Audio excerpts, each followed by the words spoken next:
Palworld, a game which has single-handedly broken the internet and sale records, all by using the most powerful tool in existence, plagiarism. On a serious note, today I'll be answering the simple question, is Palworld worth buying? The short answer is yes. Yes it is. But I'm sure you would like to know why, so today I present to you why I believe Palworld is worth buying. Now, I'm going to be honest with you here, when I originally bought this game, I did not expect it to be anything special. I thought I'd be just playing some rip-off Ark combined with Zelda combined with Pokemon game, but it got so much attention that your boy had to try it out for himself. You know, I'm usually pretty strict with buying stuff, especially games, because half the time they're ass. However, given that many people were talking highly of this game, you know, I thought I'd try it out. So here's some gameplay footage.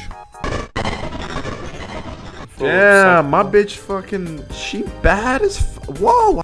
You know what, I'm gonna play as a female because all men play as females in this game. What is this? Is this my pals? My pals. My pals are greeting. Why did he just fell on his face?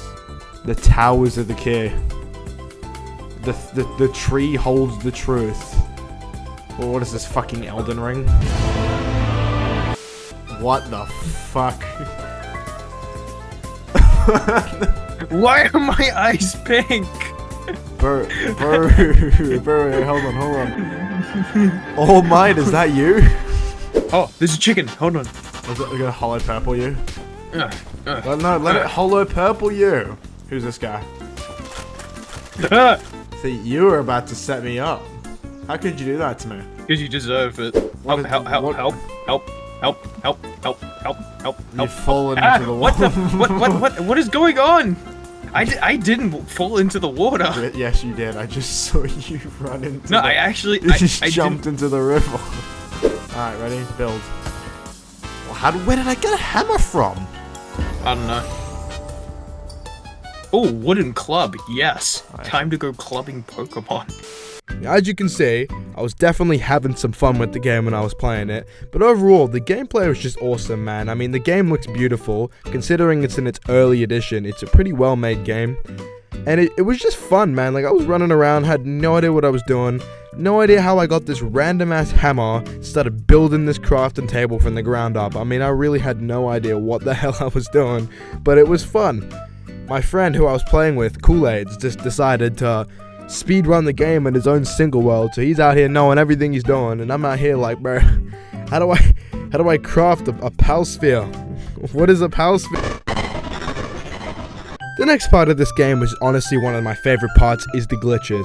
Now, I know in most games, glitches are annoying as hell. They ruin the game, they make you lose your progress. But then there's the funny glitches. Now, if you've ever seen someone do like a Zelda speedrun or like a Mario Kart time trial thingy when they just get like 2 seconds on a time trial and yeah, just break world records. Imagine that in Palworld, but it's funny. I think the favorite part of this game is not actually the game itself.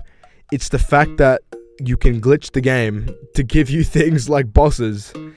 I shit you not. I caught an anime girl and made it through slave labor.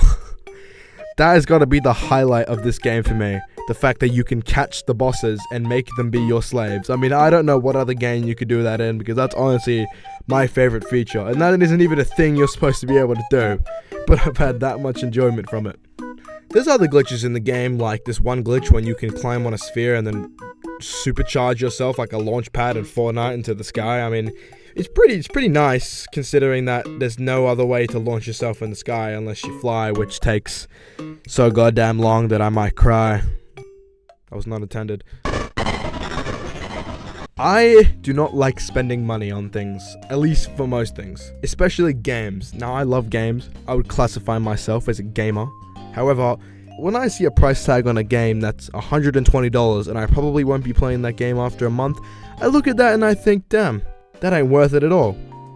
Now, I know there are some games out there which are just awesome enjoyment, and I feel like a price tag doesn't always need to matter with the game. You gotta consider that these people spent a lot of time, work, and energy to make the game. But then you look at something like Pokemon, specifically Pokemon Violet. Now, I know that you, if you're a regular Pokemon fan, know how much of a hellhole that game was, but I mean, like, $70+ on a on a game that is pretty much a cardboard copy of Pokemon Sword with different characters and story. It didn't make me too happy when I played that game and put all these hours in getting shiny charms and all these other things. And then, just the actual story just was kind of mid. And don't even get me wrong about the performance and glitches of the game, but I'm not here to hate. I still played that game for at least 30 hours. I'm a big Pokemon fan. I do love Pokemon. I've always loved Pokemon, especially the older games and especially the 3DS games. I grew up on those 3DS games and I love it, man. But like, when you see this indie developer company, whatever they are, just whip up this concoction of a combination of different games. I mean, they really just threw like 5 different games into a cooking pot and then just spawned in this masterpiece, which shouldn't work, but it does. When you look at a game like Power World, which has somehow become as popular as it has, you gotta think to yourself, why has a game which people consider a cardboard copy of a bunch of other games done better than all of these games? Well, probably because those games are shit. In all seriousness, a lot of those games are really fun. I mean, don't get me started about Zelda Tears of the Kingdom. I got that shit for Christmas. That shit's fun as fuck. I'm gonna grind in that shit. But like, at the same time, games do get stale. They get boring. You get sick of them. I mean, I never got into Diablo, but my brothers played Diablo and then they got sick of it in like 2 weeks. And that shit cost $120, man. But then you look at something like Power World, which is a $40 game, which was originally on sale when it first launched. A small indie company, and it just blew up into this humongous thing which you'd think shouldn't work, but it does. Now personally, when playing the game, I actually did have a lot of enjoyment. There are definitely moments when I play this game and I'm just like, damn, what the fuck is happening? Like when I'm versing bosses or I'm running around the world and I find some goofy ass thing like a depresso. Like what the fuck is a depresso? If you read the descriptions of the Pokemon, it's got an ability about caffeine. It's like these small little things that you'd think are funny, like you make these little jokes. They've already thought of the jokes ahead. They knew what they were doing with this game when they launched it. So you kind of got to respect it from a point of view that they really did put love and passion into this game. I'm not going to get into this whole debate of this game's a cardboard copy or they Pokemon and Nintendo needs to sue them or whatever. Like honestly, I get it. I understand both sides. It's whatever. You can say what you want to say. You can argue this and that. It doesn't really concern me because I'm just a regular Joe who likes playing fun games. And honestly, Power World is the type of game which you really got to play it before you judge it. I mean, I can tell you that this game is fun, the best thing ever, or the worst thing ever. And you could believe me, or you couldn't believe me. But honestly, playing the game for yourself is the only way to really know if you like it. I mean, to be honest, Power World is that type of game where you can either play it solo or with friends. I've been playing it with friends and I've been having a blast. I mean, I've been playing it all week and I haven't got sick of it yet. So honestly, if I was to recommend anything, just play the game, man. A lot of people like to judge the book off its cover. But to be honest, you gotta read the goddamn book before you tweet about it, man. I mean, like, you're gonna go on Twitter and type all this crap like, this game sucks, it's a cardboard copy, I'm Nintendo. Like, come on, man. At least watch a YouTube video on it. So, should you buy the game?